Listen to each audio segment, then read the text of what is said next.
आपको एक बार फिर से आपको खुशामदीद कहते हैं। अमेरिका और इसराइल की जानिब से ईरान पर जो हमला किया गया है, और अगर हम बात करते हैं मिडल ईस्ट की, तो इस वक्त अगर ये कहा जाए कि पूरे के पूरे मिडल ईस्ट में वॉर की सिचुएशन है, अनरेस्ट है, तो ये कहना गलत नहीं होगा, क्योंकि अमेरिका और इसराइल ने ईरान पर हमला किया और ईरान की जानिब से जो जवाबी कार्रवाई की गई है वो खलीजी ममालिक पर, उन ममालिक पर हमले किए गए हैं, एयर बेसिस पर हमले किए गए हैं जहां पर अमरीकी हवाई अड्डे मौजूद, जहां से अमेरिका ऑपरेट कर सकता था या फिर कर रहा है।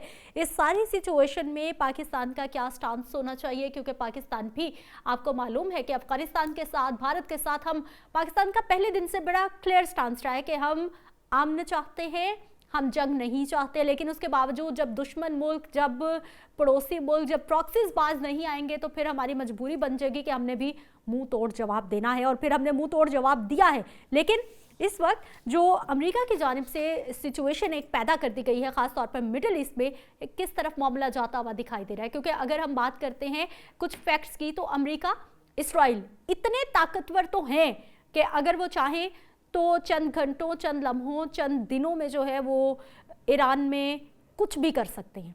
लेकिन ईरान को एक ये जो पंचिंग बैग बना रखा है, इसके पीछे क्या मकासद है।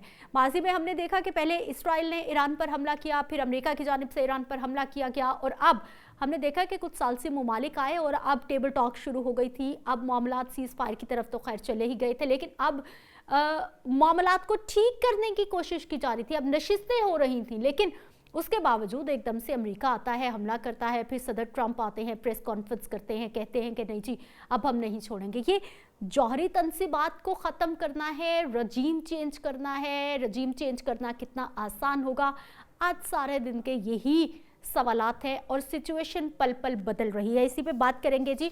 ब्रिगेडियर फारूक हमीद साहब ने हमें ज्वाइन किया है। सर, बहुत शुक्रिया आपके वक्त का।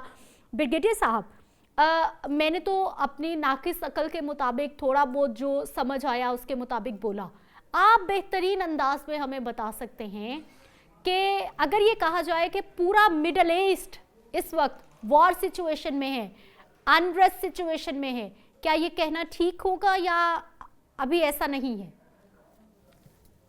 बिस्मिल्लाहिर्रहमानिर्रहीम, बहुत शुक्रिया, आपने सही कहा। इस वक्त मिडिल ईस्ट हो गया, गल्फ रीजन हो गया जी, उसके जितने ममालिक हैं जहाँ पे अमेरिका के बेसिस हैं, ये मैं ख्याल पहली मरतबा, मुझे तो कभी याद नहीं कि मादी में कभी हुआ हो कि किसी भी मुल्क ने इतनी हिम्मत दिखाई हो, इतनी जुर्रत दिखाई हो, इतनी बहादुरी दिखाई हो कि उन्होंने अमेरिका के एक सुपर पावर के बेसिस पे हमला किया हो, मिसाइल अटैक्स। सही। और ये लेकिन ईरान ने कर दिखाया।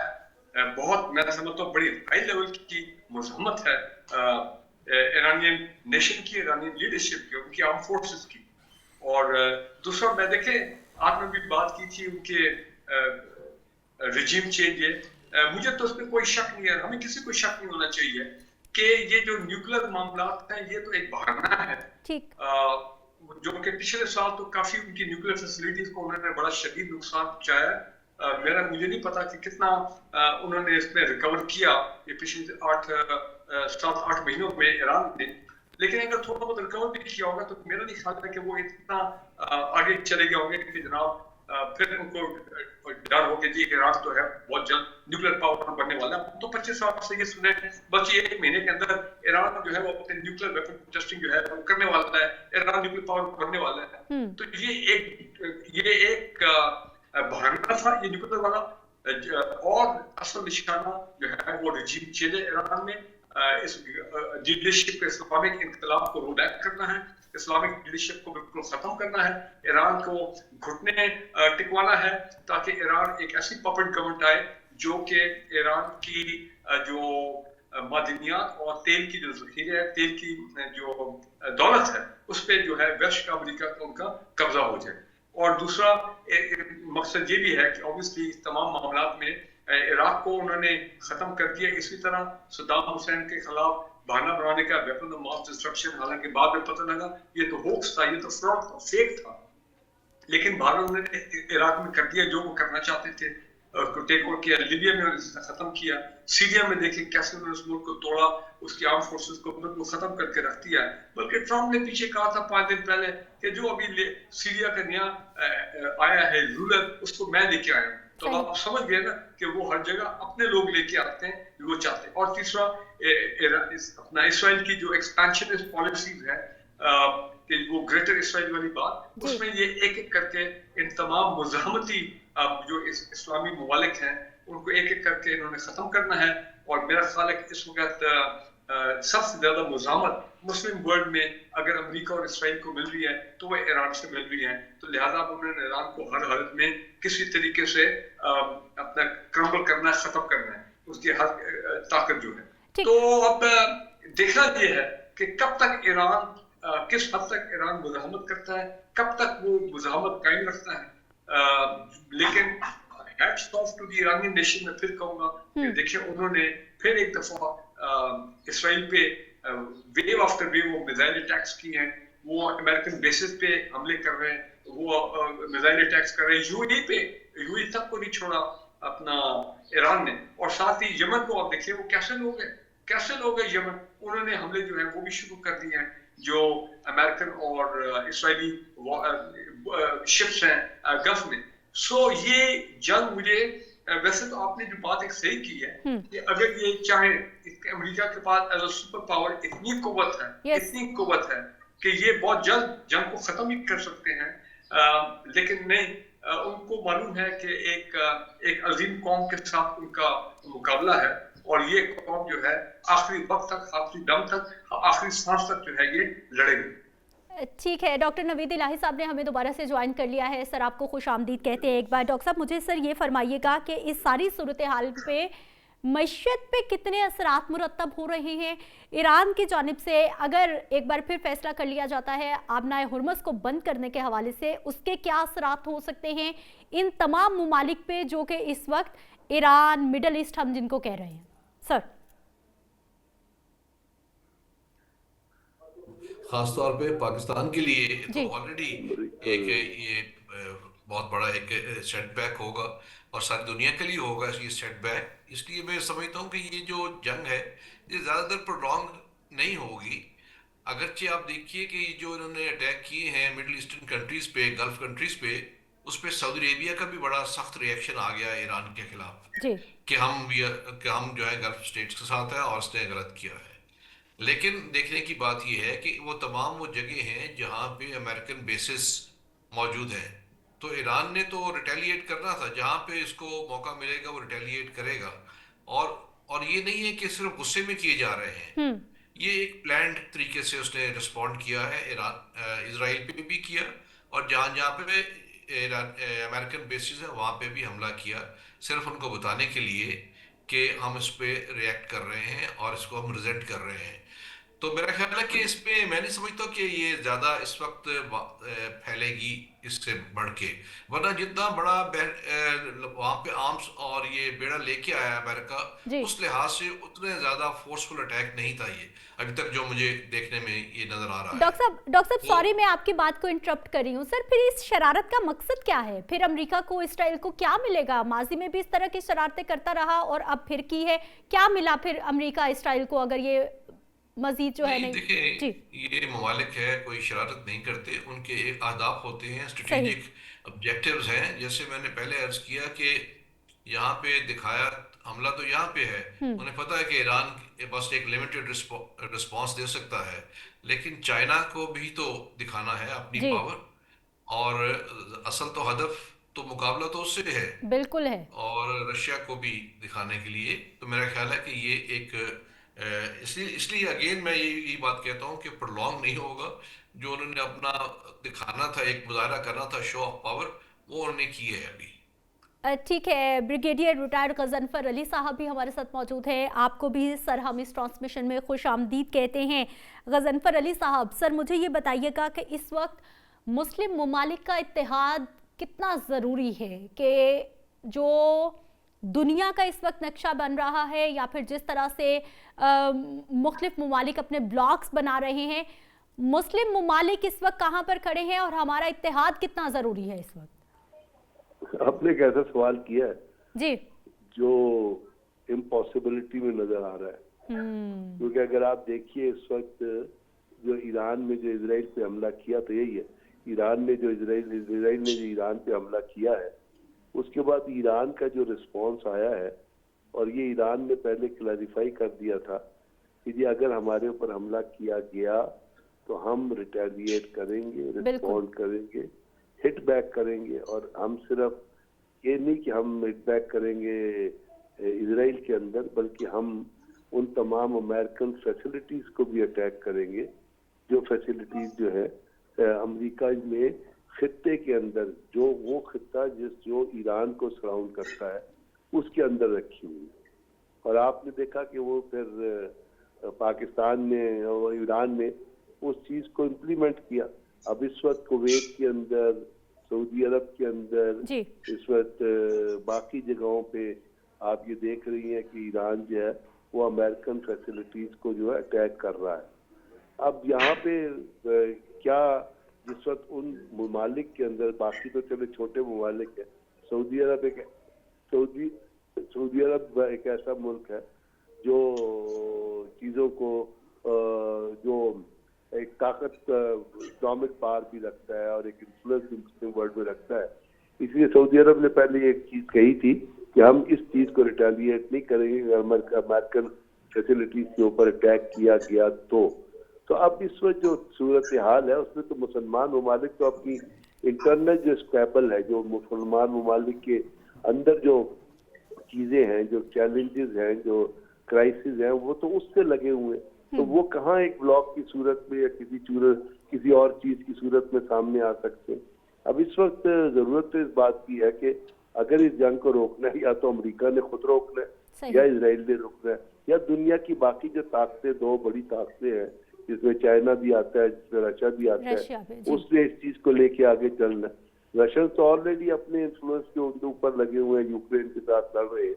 और चाइना आप देख रही है कि चाइना ने किसी भी तरीके से, सिवाय ये है कि चाहे वो ईरान के पीछे खड़े हुए हैं और उन्होंने ईरान को बहुत सारी ऐसी डिफेंस टेक्नोलॉजी प्रोवाइड की है जिसके जरिए वो अपने इस जंग को लेके आगे चल सकते हैं। और ईरान के अंदर एक सस्टेनेंस कैपेबिलिटी भी है, और सस्टेनेंस कैपेबिलिटी के अलावा ईरान एक कौम है और उसने ये चीज का मुजाहरा किया है कि वो तमाम सैंक्शंस के बावजूद जो है वो एक इफेक्टिव रिस्पांस जो है वो प्रोवाइड कर सकती है, और उस रिस्पांस को उसने डिस्प्ले किया। अब देखना ये है कि जिस वक्त ईरान भी इन्फ्लुएंस हो गया, उसके साथ साथ बहरीन भी हो गया, अबू धाबी भी हो गया, यूएई भी हो गया, अपना सऊदी अरब भी हो गया, तो कोई ऐसा मुल्क है जो न्यूट्रल तरीके पे आपको खड़ा नजर आ रहा हो या जिसके अंदर ये चीज ना हो रही हो। Iran has a justification of attacking the American assets into the region. उसके अलावा ईरान ने हमला किया है इजराइल के ऊपर, और हाइफा को और तल अवीव को उन्होंने अटैक किया है, और उसके ऊपर वहां पे उनकी मिसाइल जाके लगी भी है। और इसके बाद नदरन इजराइल में भी इवन तल अवीव के अंदर बहुत सारी ऐसी चीजें रिपोर्ट आ रही है जहाँ पे उन्होंने बिल्डिंग्स को भी और बाकी जगहों को भी हिट किया।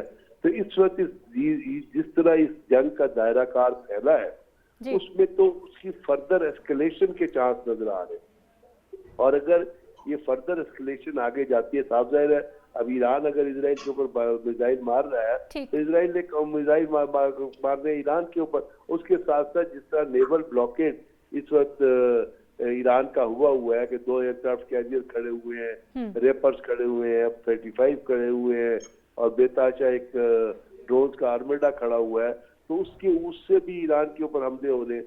तो ईरान रेजिस्ट तो करेगा, और ईरान रेजिस्ट कर रहा है। अब उसके साथ साथ जो ईरान की प्रॉक्सीज है, जिसमें हौतीज भी आते हैं, जिसमें आपके हमास भी आती है, मेरा ख्याल ईरान उनको भी एक्टिवेट करेगा। और हौतीज की तरफ से, अंसारुल अरार की तरफ से तो ये स्टेटमेंट आ गई है कि हम बाबुल अमर मंदर में और स्टेट ऑफ हॉर्मज में ट्रैफिक को बंद कर देंगे। तो ये जब चारों तरफ से जब एस्केलेशन फैल जाएगी तो इसका तो फिर दायरा कार जो है वो फर्दर बढ़ता नजर आएगा।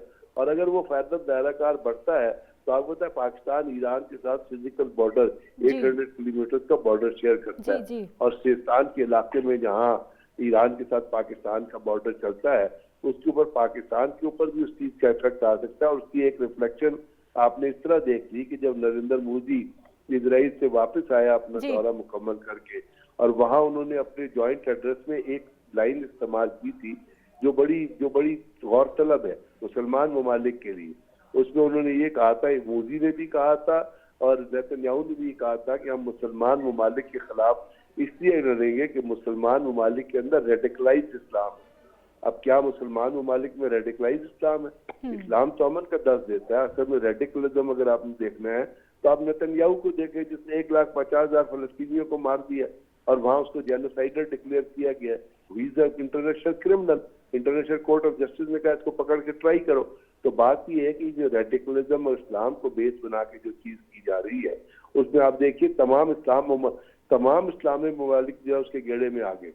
उसके इन्फ्लुएंस में तमाम के तमाम इस्लामी ममालिक जिस खिस्से के हैं, मलेशिया बाहर है, इजिप्ट साइड पे है, इंडोनेशिया किसी चीज का पार्ट नहीं है। उसके अलावा जो चीज जो रिंग बन रहा है वो तो तमाम मुसलमान ममालिक के रिंग बन रहा है। तो मेरे ख्याल में तो आने वाले दिनों में मुसलमान ममालिक में कोई ऐसी ताकत मुझे नजर नहीं, कोई ऐसी पार नजर नहीं आ रही जो कि रेजिस्टेंस फेस। ठीक हो गया सर, आपके बड़े वैलिड पॉइंट आपने मोदी और नेतन्याहू की मुलाकात का भी जिक्र किया और फिर उनकी जानिब से यानी हम लोगों को, मुस्लिम ममालिक को ये कह दिया जाता है कि ये शरपसंद मौजूद है इनके अंदर, दहशत गर्दाना या फिर बहुत सारी चीज़ें बातें की जाती है इस्लाम को लेकर। फारूक हमीद साहब, सर ब्रिगेडियर साहब का ये ख्याल है कि ये जंग अभी रुकने वाली नहीं है, इसने अभी फैलना है। मुझे सर ये बताइए कि इस वक्त मुस्लिम ममालिक को क्या करना चाहिए? सवाल वही है कि हमारा इत्तेहाद कितना ज़रूरी है, क्योंकि मगरिब में हम देखते हैं कि वो लोग अपने इत्तेहाद बना लेते हैं, चाहे वो दिफाई इत्तेहाद हो, मईशी इत्तेहाद हो। मुसलमान ममालिक क्यों नहीं बना सकते? मुस्लिम उम्मा के ममालिक क्यों नहीं बना सकते इस तरह के इत्तेहाद? इसलिए कि मुसलमान ममालिक जो हैं वो कॉम्प्रोमाइज, मेजॉरिटी कॉम्प्रोमाइज हो चुके हैं। ठीक, अमेरिका के साथ और इसराइल के साथ। आप इजिप्ट को देखें, जॉर्डन को देखें, ये हमेशा साइलेंट स्पेक्टेटर्स होते हैं, ये कभी बढ़ के आगे नहीं आते। वो अलग बात है 1967 और 1973 की जो अरब इसराइल जंग थी, उस वक्त ये जॉर्डन, इसराइल और इजिप्ट जो है ये आगे आगे थे, ठीक है ना। तो अब वो हो गए। उसके अलावा ये जो छोटी गल्फ स्टेट्स है, कुवैत, बहरीन, कतर, ये भी कॉम्प्रोमाइज कर गए। ये भी अमेरिकन बेसिस यहाँ पे हैं, बिल्कुल है। और एक किस्म की इनका तहाद हो गया इनकी अमेरिकन के साथ और इसराइलीज के साथ। मेरे ख्याल 1-2 ममालिक इनमें से डिप्लोमेटिक रिकग्निशन भी है, ताल्लुकात भी है। तो पीछे कौन रह जाता? Saudi Arabia. सऊदी अरेबिया ने जामी जरूरत होती है, वो मुसलमानों के लिए इंटरेस्ट के लिए वो बात करते हैं। सऊदी अरेबिया, पाकिस्तान बात करता है, ईरान बात करता है। लेकिन OIC को आप देखें, वो एक टूथलेस ऑर्गेनाइजेशन है। मैक्सिमम क्या होता है कि वहां पर स्टेटमेंट जारी होता है।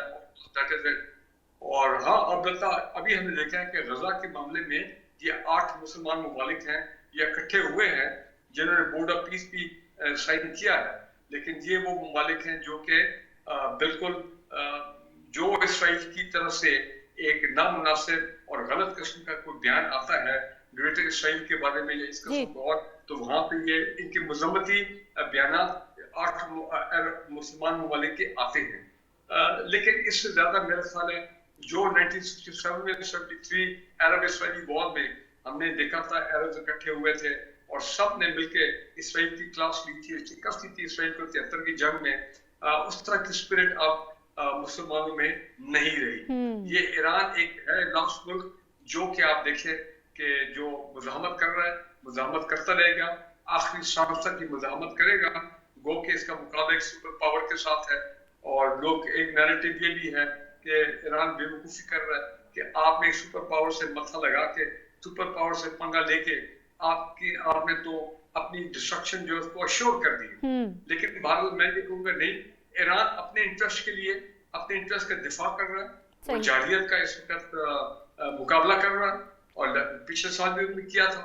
और ईरान एक वाहिद इस वक्त बड़ा इस्लामी मुल्क है जो कि अमेरिका और इसराइल के रास्ते में है खड़ा हुआ, ग्रेटर इसराइल और इसराइल के जो एक्सपेंशनिस्ट डिजाइन हैं इन द मिडल ईस्ट। तो लेकिन मैं नहीं समझता हूँ कि कोई मुल्क जो है वो खुल के जो है आज के जो हमले हुए हैं अमेरिकन बेसिस में इन तमाम मुसलमान गल्फ ममालिक में, मैं नहीं समझता हूँ कि कोई भी आएगा और कोई ईरान की सालमियत के दिफा के लिए स्टेटमेंट आएगी, बिल्कुल नहीं होगा। शायद अपना ये पाकिस्तानी है जिसने आज वो स्टेटमेंट जारी किया है हमारे फॉरेन मिनिस्टर और उनके फॉरेन मिनिस्टर की ईरानी की बातचीत के बाद कि हम चाहते हैं कि ईरान की सालमियत को हम सपोर्ट करते हैं और ईरान जो है वो मामला जो है मुज़ाकरात और डायलॉग से हल किए जाए। बहुत ये रवायती डिप्लोमेटिक स्टेटमेंट्स होती है लेकिन फिर भी पाकिस्तान ने हिम्मत दिखाई है ये बात कह के। आप देखेंगे चीन और रूस वो भी ऐसी डिप्लोमेटिक स्टेटमेंट देंगे, सुपर पावर है, लेकिन जब ये भी इन सुपर पावर्स के आपस में भी ये एक अंडरस्टैंडिंग होती है कि ये कभी एक दूसरे को क्रॉस फिजिकली नहीं करते हैं। थोड़ी बहुत मज़ामती बयाना यूनाइटेड नेशन सिक्योरिटी काउंसिल में फारूक हमीद साहब, जो कि वीटो हो जाएगी। फारूक हमीद साहब, सर रूस की जानिब से तो पॉइंट ऑफ व्यू आ गया है, उनकी जानिब से ये कहा गया है, मजम्मत की गई है और ये कहा गया है कि अमेरिका ने इसराइल ने अपने असल रंग दिखा दिए हैं। तो कोई बात नहीं, ये तो रूस इस तरह की स्टेटमेंट 100 मरतबा पहले दे चुका है और इसका कोई इफेक्ट नहीं होगा। इट हैज नो इफेक्ट कि इसराइल जो है वो पीछे हट जाएगा या अमेरिका पीछे हट जाएगा, नहीं, उनकी जारियत चलती रहेगी और उसमें जारियत में और तेजी आएगी। जहां तक चीन का ताल्लुक है, यस, चीन ने पिछले 8 महीने में हमने सुना है कि चीन ने काफी इमदाद पहुंचाई है ईरान की, जो उनका खास तरीका होता है हेल्प करने का। उनके एयर डिफेंस सिस्टम हो गए, उनके वेपन सिस्टम हो गए, चाइनीज टेक्नोलॉजी होगी, वहां पे चाइना ने मदद की है। लेकिन रूस के बारे में, क्योंकि वो खुद यूक्रेन में बिल्कुल वो फंसा हुआ उस जंग में पिछले 3 साल से, तो रशिया इससे ज्यादा और कोई काम नहीं करेगा, ये याद रखे। चीन भी अब इससे ज्यादा मैं नहीं समझता हूँ कि कोई फिजिकल इंटरवेंशन होगी या रूस की तरफ से कोई फिजिकल इंटरवेंशन होगी। ये सुपर पावर कभी एक दूसरे को फिजिकली अपने आमने सामने कभी नहीं आते। ठीक हो गया। नवीद इलाही साहब, सर आपकी तरफ आना चाहूँगी कि क्या अमेरिका का जो ख्वाब है रजीम चेंज करने का, ये इतना आसान है? अमेरिका चाहे तो इसे आसानी से कर सकता है क्या रजीम को चेंज? और अगर ये रजीम चेंज होती है तो फिर पाकिस्तान को आप कहाँ पर खड़ा देखते हैं? और दूसरा, ईरान के बारे में ये कहा जा रहा है, कुछ हमारे तज्जियाकारों का ये पॉइंट ऑफ व्यू है कि ईरान ने काम बन के दिखाया है। मुझे सर ये बताइए कि माजी में शायद कभी हमने सुना हो कि किसी ने इस तरह से जुर्रत की हो कि अमेरिका की जो बेसिस हैं उन्हीं को ही निशाना बना दिया हो? कितना बोल्ड स्टेप रहा ये?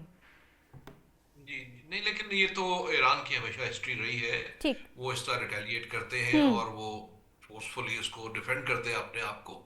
मेरा ख्याल है कि उसकी अमेरिकन इंटेलिजेंस भी और इजरायली इंटेलिजेंस भी इस बात से पूरी तरह आगाह है, लेकिन उनको ये भी मालूम है कि उनके पास वो वाली पावर नहीं है। अगरचे चाइना से थोड़ी बहुत सपोर्ट मिलती है तो उनको पता है कि ये रिएक्शन लिमिटेड इनका रिएक्शन हो सकता है, किनेटिक रिएक्शन। जहां तक रिजीम चेंज की बात है, देखिए पहला अटेम्प्ट जो थी वो फेल हो गई बड़ी बुरी तरह जी। इस मौके पे। तो और भी जो मुश्किल है रिजीम चेंज करना, क्योंकि जब आप बाहर से अटैक करें, जैसे मैं अभी थोड़ी देर पहले ही देख रहा था, अगर वो खबर ठीक है कि एक जो उनका मिसाइल आया है, अमेरिकन मिसाइल, उससे कुछ बच्चियां भी शहीद हुई जी, हैं, स्कूल पर हमला हुआ, स्कूल पर हमला हुआ सर। तो इस तरह की चीजें जो है वो कौम को मुतहद कर देती हैं, चाहे वो लिबरल हो या इस्लामिस्ट हो। उन्होंने इस मौके पे रजीम चेंज की तरफ नहीं जाना। वो इसको जो बैरूनी हमला है इजराइल का और अमेरिका का, उसको यूनाइटेडली फेस करना चाहेंगे। तो मेरा ख्याल है कि this is not a good strategy कि जनाब आप अंदर दबाव डाल रहे हैं या ट्रंप उनको खिताब कर रहे हैं कि घरों से ना निकलें और हम हमला कर रहे हैं। This will not work like this. ठीक है, ब्रिगेडियर गजनफर अली साहब, सर आपकी तरफ आना चाहूंगी। मईशत पर कितने असरात आ रहे हैं इस सारी सिचुएशन के? और आपने पहले भी जब आप बात कर रहे थे तो आपने आबनाए हुर्मुज़ को बंद करने के हवाले से भी आपने इशारा दिया, क्योंकि माजी में भी हमने देखा कि पहले जब अमेरिका की जानिब से हमला किया गया तो ईरान ने ये स्टेप लिया था। सर अगर अभी भी इस तरह का कोई मामला हो जाता है, आबनाए हुर्मुज़ पर ट्रेड को रोक दिया जाता है, रास्ते को बंद कर दिया जाता है, क्या इम्पैक्ट आएगा सर इसका? इम्पैक्ट तो war curtains economy, war economy को खा जाती है, क्योंकि आपको जो अब जमाने अमन में अगर आपका 1 पैसा खर्च हो रहा होता है किसी चीज पे, तो वॉर के दौरान उसकी कॉस्ट जो है वो ट्रिपल टाइम ज्यादा हो जाती है। उसके बाद जो आपके रिसोर्सेज इस्तेमाल हो रहे होते हैं, जो आपके इंफ्रास्ट्रक्चर डैमेजेस हो रहे होते हैं, और उसके साथ साथ जो आपके डेली के मिलिट्री एक्सपेंडिचर्स हो रहे थे, दे आर क्लॉसल।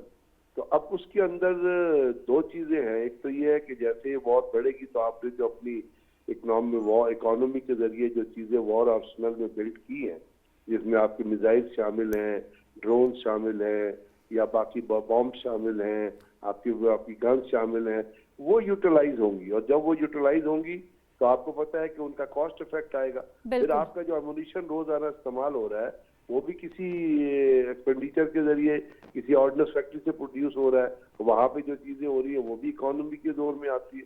उसके साथ साथ इस वॉर के अंदर जिसकी ईरान ने भी तैयारी की हुई है, और ईरान ने इसका बहुत दफा इंडिया दिया है, उन्होंने कहा है कि जी हमने ये जो तैयारी की है, इंडिया ईरान के जितने ऑफिसर्स हैं वो ये कहते थे कि हम इस दफा जो तैयारी कर रहे हैं वो इस चीज को पॉइंट ऑफ व्यू में रख के कर रहे हैं कि अल्टीमेटली हमने अमेरिका से एक लंबी जंग लड़नी। तो मेरा ख्याल जो ईरान की सस्टेनेंस पावर है वो उस स्थिति में मौजूद है कि वो वॉर का प्रेशर बावजूद इसके कि उनके ऊपर बहुत सारी जो है वो रेस्ट्रिक्शन लगी रही हैं, उनके बहुत सारी सैंक्शन लगी रही हैं, वो इसका प्रेशर ले रहे हैं और लेते नजर आ रहे हैं। अब दूसरी चीज है दुनिया की इकोनॉमी को क्या होगा। तो दुनिया की बहुत सारी इकोनॉमी तो मुल्कों की इकोनॉमी तेल की वजह से चलती है, और आपको पता है कि बाबुल मंडप पे आप जाएं या स्टेट ऑफ हार्मस में जाएं तो वहां पे दुनिया का जो ऑयल का फैक्टर है, मेजर ऑयल फैक्टर, वो अब बनाए हुर्मस से गुजरता है। और अब हुर्मस की लेंथ या ब्रेथ इतनी है कि वहां आप एक जहाज दबो दे तो वो पूरी की पूरी अपना जो ब्लॉक हो जाती है, क्योंकि उसका स्पैन जो है वो बड़ा कम है। तो अगर वो ब्लॉक हो जाती है तो इससे पहले भी आपने देखा जब ये सब कुछ हुआ था और यमन में जो हौसीज जो है अंसार इस्लाम वाले वो टारगेट कर रहे थे, और उन्होंने कहा था कि हम हर उस शिप को टारगेट करेंगे जो कहीं भी तरीके से ऑयल लेके जा रहा होगा, और वो डेस्टिन्ड होगा for Haifa port. Haifa port is an Israeli port. तो हाइफा पोर्ट के ऊपर बिल्कुल खामोशी हो गई थी कि वो किसी जहाज को गुजरने ही नहीं देते थे। और उसके बाद जो एक तो वहां से तेल नहीं गुजरेगा, दूसरी बात जो है जो फिर शिप्स को डिटूर लेना पड़ता है, वो जो रास्ता एक दिन में तय करते हैं वो रास्ता फिर 15 दिन में तय होता है।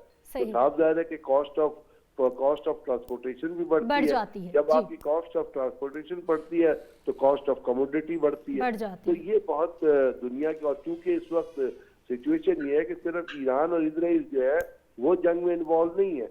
जो खत्ते के जितने ममालिक हैं, जिसमें आपने बहरीन को देख ले, यूएई को देख ले, कुवैत को देख ले, सऊदी अरब को देख ले, सामने जहाँ पे अमेरिकन एसेट्स है वहाँ सब जगह हमला हुआ है। इसका मतलब है कि हर मुल्क जो है उसकी cost of production, cost of living और कॉस्ट ऑफ डेली रूटीन, जो डेली एक्सपेंडिचर है वो बढ़ जाएगी। क्योंकि जब आप अपने डिफेंस के तौर पे, अगर आप जैसे अभी आया कि कुवैत ने अपने डिफेंस सिस्टम को एक्टिवेट कर दिया है and they have intercepted number of the Iranian missile, if that is true. अब मुझे नहीं पता कि कुवैत के पास कोई ऐसा डिफेंस सिस्टम है जिससे वो ईरानी मिसाइल्स को रोक सके, लेकिन ये खबर आ रही थी। तो जब वो करेंगे तो उसके ऊपर फिर आपके एक्सपेंडिचर आएंगे।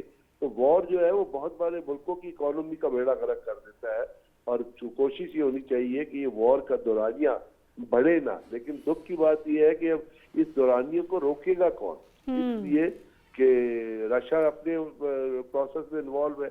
चाइना जो है वो कोई इनिशिएटिव ले सकता है, लेकिन चाइना जिन कंट्रीज के थ्रू इनिशिएटिव लेगा वो तो already under the string of attacks आ गए। उसके साथ साथ पाकिस्तान के इजराइल से ताल्लुकात नहीं है।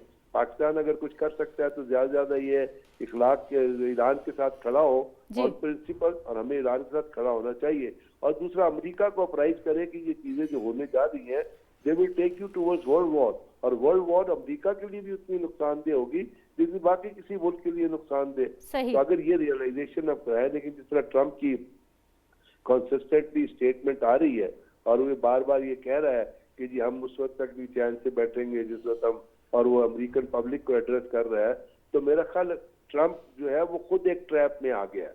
इसलिए कि उसको ये सोचना चाहिए ट्रम्प को, पता नहीं वो उसको इनपुट है, मुझे तो उसके अंदर दिमागी माली खोलिया नजर आता है। अनप्रेडिक्टेबल शख्सियत sir. He is not correct in correct state of mind. वो पागलों की तरह बिहेव कर रहा है कि आप एक तरफ ईरान पे हमला करते हैं, साथ आप ईरान के लोगों को कहते हैं अंदर रहें, और तीसरी दफा आप कहते हैं कि आप बाहर आए और रिजीम चेंज करें। ये तो कोई पागल ही बातें कर सकता है ना। और ट्रम्प जो है वो बुनियादी तौर पे करेक्टरलेस आदमी है। ही इज इमोरल आदमी है, दुनिया का झूठा तरीन इंसान है, दुनिया का बहुत मोस्ट अनट्रस्टवर्दी इंसान है। और अभी उसके साथ मुझे लगता है आने वाले दिनों में उसकी इम्पीचमेंट भी हो जाएगी और आने वाला इलेक्शन जो है, जो इस वक्त रिपब्लिकन की परसेंटेज है या जो पॉपुलरिटी है वो तो उनके हाथ से निकल जाएगा। तो जो वो गेन करना चाहता था पॉलिटिकली अमेरिका के अंदर, वो भी नहीं गेन कर सकेगा। सो ही कम इनटू दैट ट्रैप और इजराइल उसको उस ट्रैप में ले आया है, जिसकी वजह से दुनिया के अंदर जो चीजें होंगी वो इकोनॉमी के लिए नुकसानदेह है, पॉलिटिक्स के लिए नुकसानदेह है और रीजनल कनेक्टिविटी के लिए बड़ी नुकसानदेह। अब इसको कौन रोकेगा? गजनफर साहब, बिल्कुल सवाल जो ज़हनों में आ रहा है कि इसके ऊपर कौन पीस इनिशिएटिव लेगा, कौन इनको रोकेगा, क्योंकि वो तमाम ममालिक जो इनिशिएटिव ले सकते थे किसी बड़ी ताकत के साथ मिलके, वो तो ऑलरेडी इस टसल के अंदर इन्वॉल्व हो गए हैं। ठीक है, लेकिन सर फिर भी ये सवाल तो मौजूद है कि ये जंग का जो मामला है ये रोकेगा कौन और किस तरह से इसको रोका जाएगा। डॉक्टर हसन जफर साहब ने एक बार फिर हमें ज्वाइन किया है। सर, आपको खुश आमदीद कहते हैं। डॉक्टर साहब, आप पहले भी सेशन में हमारे साथ मौजूद थे, आपने बड़ी प्यारी और बड़ी बारीक नुक्ता उठाया कि जो चाइना की मार्केट है मिडल ईस्ट में, उसको तबाह करने की कोशिश किया जा रहा है, क्योंकि इस वक्त जो अमेरिका के सामने सबसे बड़ा खतरा है वो तो चाइना ही है। सर, मुझे ये बताइए कि इस वक्त जो सदर ट्रंप की जानिब से जो मूव खेली गई है, ये उनके सियासी करियर के लिए किस हद तक खतरनाक हो सकती है, पॉजिटिव है, नेगेटिव है, और दूसरा मईशत पर कितना असरात है? जंग बढ़ने वाली है या फिर ये मामला रुक जाएगा? सर, बहुत बहुत शुक्रिया। देखिए, उनके सियासी कैरियर की तो मुझे कोई परेशानी नहीं है, ये उनका प्रॉब्लम है। ठीक, मईशत वाली बात करते हैं। इस वक्त 2.87 डॉलर अब से चंद घंटे पहले ऑयल की, ब्रेंट क्रूड की प्राइस ऊपर हुई है, ऊपर हो गई है, वर्ल्ड मार्केट में। ठीक हो गया। मैं ये पिछले 2 महीने से ये आपके सामने कैलकुलेशन रख रहा हूँ, सब लोगों के सामने जी, कि मिडल ईस्ट का ऑयल मार्केट से जाएगा बाहर। स्ट्रेट ऑफ हॉर्मोज ये खुद चाहते हैं, मेरा अंदाजा ये है कि ये खुद चाहते हैं अमेरिकी के उसे बंद करे ईरान। सही। इस वक्त हमें जो परेशानी आएगी वो तो बाद में करते हैं डिस्कस। ऑयल की प्राइस इस वक्त है, मैं लाइव प्राइस बता रहा हूँ आपको, 72.87 पर डॉलर। ठीक, ये 60s में थी अब से कुछ देर पहले। ये जाएगी 90 से ऊपर, 100 से ऊपर, और अमेरिकन को सूट करता है ये कहीं 110 और 120 डॉलर पे जाके कहीं फ्रीज हो जाए। सही, राइट। उसकी वजह ये है कि चाइना की प्रोडक्शन जो है ऑयल पे है, ऑयल एक्सपेंसिव होगा, चाइनीज गुड्स की प्राइस ऊपर जाएगी, कंपेटिटिव होगी। सही। इंडिया का उन्होंने बंदोबस्त कर लिया है। इंडिया जो ऑयल खरीदता है वो अमेरिका से खरीदेगा।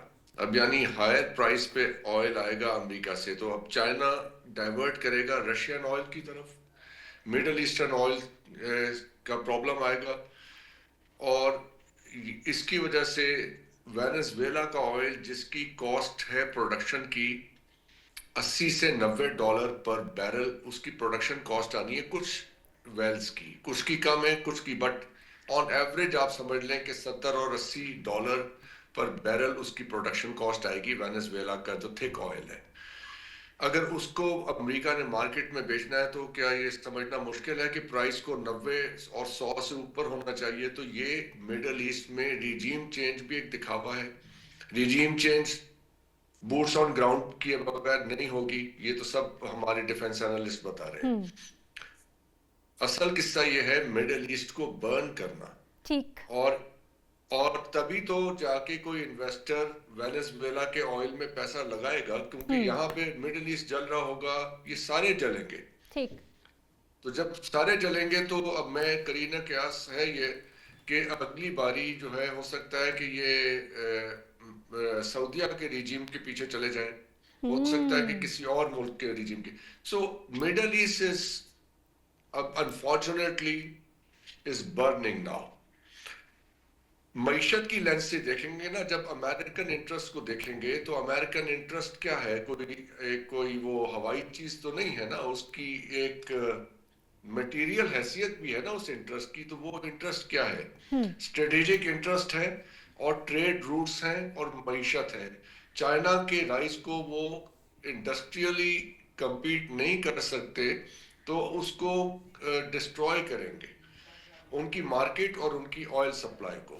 और अपना जो ऑयल उन्होंने कब्जा किया है वेनेजुएला का, उसको दुनिया को सप्लाई करने के लिए प्राइस को ऊपर लेके जाएंगे। सही। So I think this makes sense. ठीक है डॉक्टर नवीद इलाही साहब, सर आपकी तरफ आना चाहूँगी। मईशत पे बात हो रही है, गजनफर अली साहब हमारे साथ मौजूद, उन्होंने भी कहा कि जब भी वॉर सिचुएशन होती है तो वो इकोनॉमी को ख़राब करके तबाह करके रख देती है, बल्कि इकोनॉमी को खाती है। सर मुझे ये बताइए कि जिस तरह से हसन साहब ने कहा कि एकदम से खाम तेल की कीमतें ऊपर जाना शुरू हो गई हैं, सर पाकिस्तान पे कितना इम्पैक्ट आने वाला है माशी तौर पर?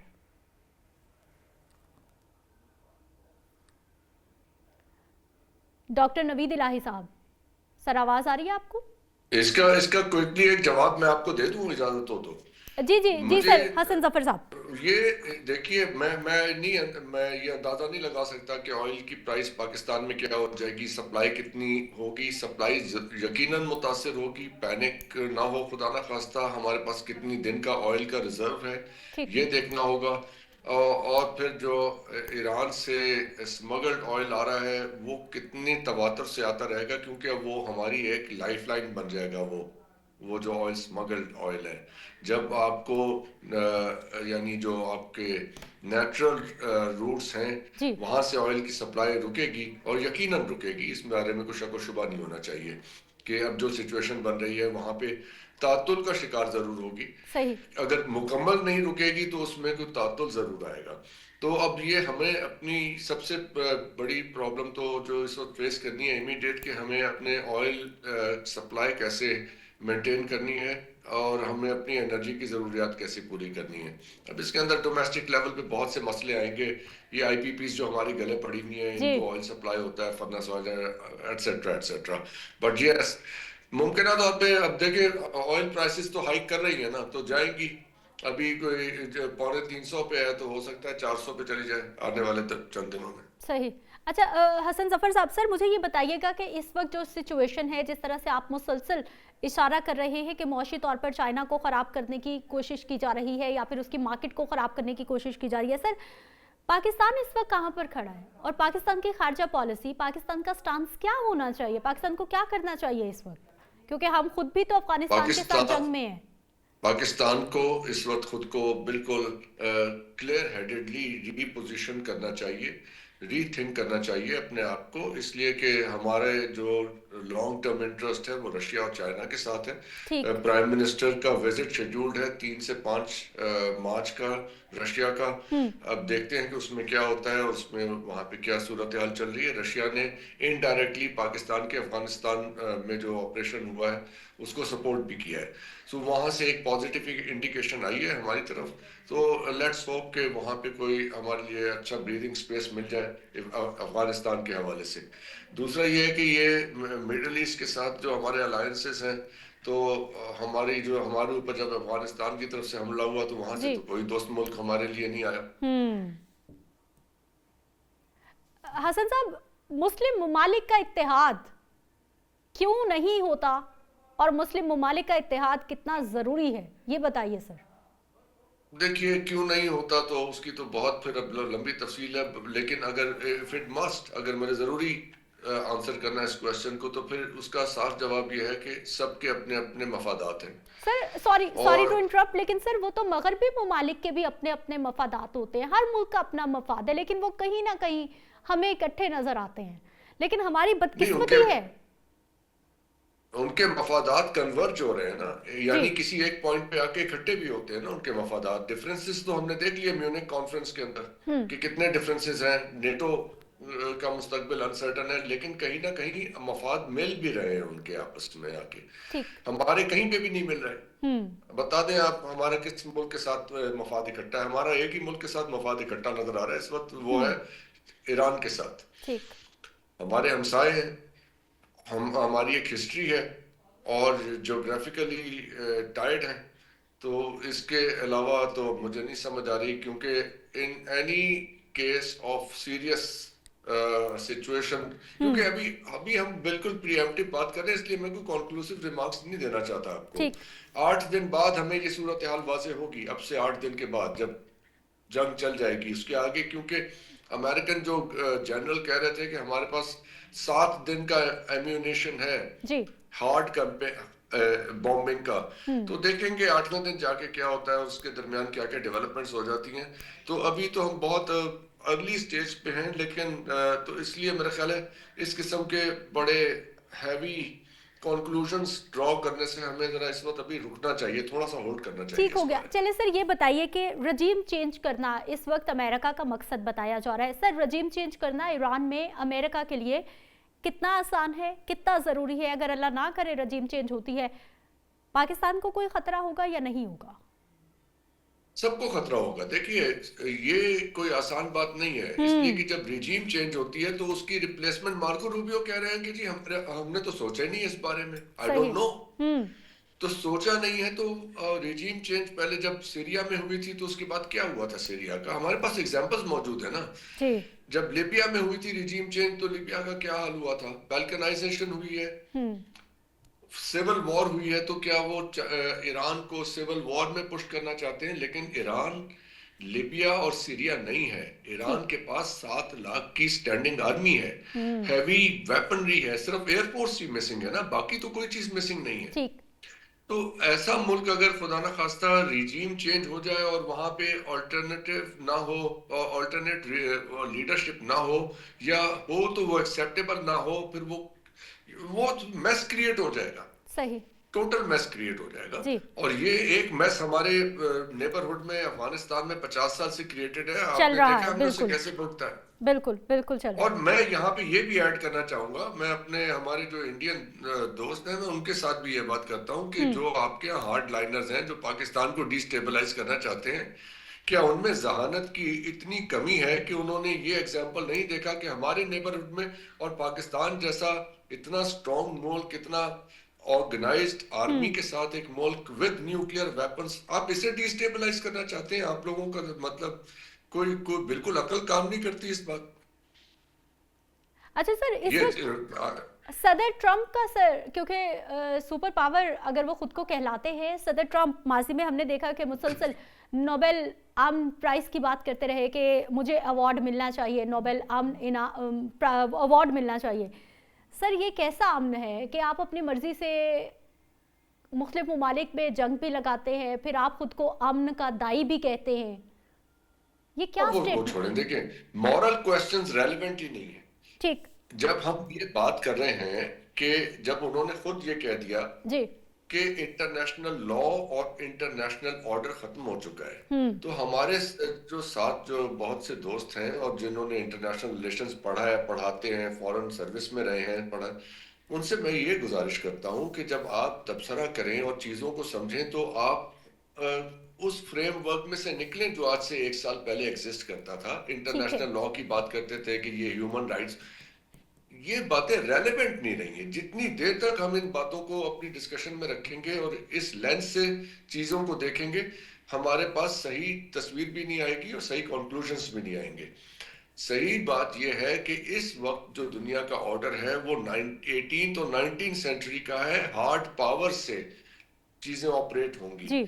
कोई डेमोक्रेसी वगैरह का किस्सा खत्म हो चुका है सारी दुनिया के अंदर। अब इसी किस्म की लीडरशिप आएगी, लड़ाइयां होंगी। तो जब ये हो रही है तो प्लीज ये बातें इसको आप अपनी डिस्कशन से निकालते हैं। ठीक है। अच्छा हसन साहब इतनी प्यारी और बड़ी आप बारीक बातें करते हैं। अब सर मेरी इन्फॉर्मेशन के लिए ये बताइए, हम लोग थोड़ा माजी में चले जाएं तो हम लोग डिस्कशन कर रहे होते थे या फिर मैं भी सुन रही होती थी कि अब जो जंगें होनी हैं वो मईशत की जंगें होनी है, वो एजुकेशन की जंगें होनी है, वो AI के जरिए जंगें होनी है। हमने एक दूसरे ममालिक को इन चीज़ों टेक्नोलॉजी से ज़ेर करना है। अब वो रवायती जंगें नहीं होनी। लेकिन सर ये रवायती जंगें नहीं होनी, फिर नहीं रवायती ही जंगें होंगी। देखें ठीक, आपको चले मैं आपके देखने वालों के लिए आसान एग्जांपल दे देता हूँ। अर्तुगरुल गाजी में वो जो ड्रामा था उसमें झगड़ा किस बात पे हो रहा था? बाजार पे झगड़ा हो रहा था जी। बाकी सारी आइडियोलॉजीज और रिलीजन जो है वो इंस्ट्रूमेंट्स थे, असल झगड़ा वो था बाजार पे कब्जा कौन करेगा, रूट पे कब्जा कौन करेगा। वही आज सारा किस्सा है। अब मार्को रूबियो हमें ये बताते थे कि जी रिलीजन और सियासत को इकट्ठे नहीं होना चाहिए, जी यही सुना ना हमने आपने बिल्कुल सुना। सारी जिंदगी। तो ये जाके 3 दफा इन्होंने क्रिश्चियनिटी इन्वोक की म्यूनिक सिक्योरिटी कॉन्फ्रेंस में, मार्को रूबियो ने अपनी तकरीर में, और उन्हें याद दिलाया कि अमेरिका और यूरोप के तो क्रिश्चियन रिलेशंस हैं, स्पिरिचुअली टुगेदर हैं। तो आप देखिए कि ये इंस्ट्रूमेंट्स होते हैं, आइडियोलॉजी जो है वो इंस्ट्रूमेंट है, ठीक रिलीजन भी इंस्ट्रूमेंट है। लार्जर इंटरेस्ट क्या है? लार्जर इंटरेस्ट है मईशत और हेजेमनी, आपका मफाद, जी पैसा। हम्म तो जब तक ये हायरार्की ऑफ आपकी इंटरेस्ट क्लियर नहीं होंगे कि बुनियादी इंटरेस्ट क्या है, what are we fighting for, मकसद क्या है? जी एक चीज समझने की है। हम्म अमेरिका और ईरान आमने सामने बैठे, ठीक तो मैं हमेशा ये सवाल पूछ रहा था कि वो कौन सा एक ऐसा नुक्ता होगा, वो कौन सी एक ऐसी वन डिमांड है जो ईरान मान जाए और झगड़ा खत्म हो जाए। आई डोंट थिंक कि वो न्यूक्लियर है, क्योंकि अगर न्यूक्लियर होता तो न्यूक्लियर का प्रॉब्लम तो नॉर्थ कोरिया से बहुत बड़ा था। जी तो नॉर्थ कोरिया के पीछे ईरान की तरह क्यों नहीं गए? वहां क्या प्रॉब्लम थी? सही मफाद तो उनका जनूबी कोरिया में भी है, मफाद तो उनका जापान में भी है, वहां पे ये प्रॉब्लम क्यों नहीं आई?